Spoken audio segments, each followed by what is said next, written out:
کون مسلمان ہے جو نبی کریم صلی اللہ علیہ وسلم کی زیارت کا مشتاق نہ ہو؟ ہر مسلمان نبی علیہ السلام سے جس طرح محبت کرتا ہے، نبی علیہ السلام کی زیارت کرنا بھی چاہتا ہے۔ اصلاحی خطبات 6 جلد کے اندر حضرت نے ایک مجرب عمل بیان فرمایا۔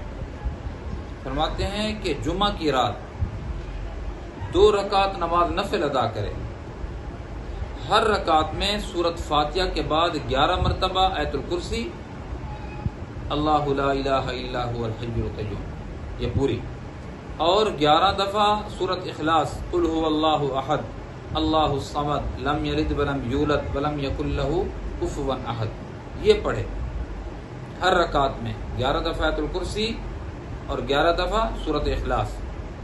دوسری رکعت میں بھی ایسے کرے گا۔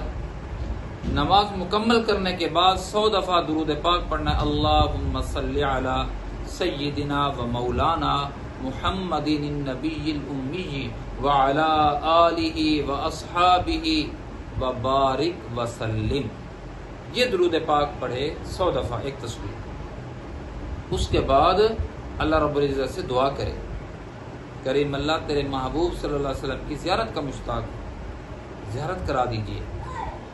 تو حضرت فرماتے ہیں مجرب یہی ہے کہ اس کو بار بار کرنے سے انشاءاللہ نبی علیہ السلام کی اس کو خواب کے اندر زیارت ہو جائے گی۔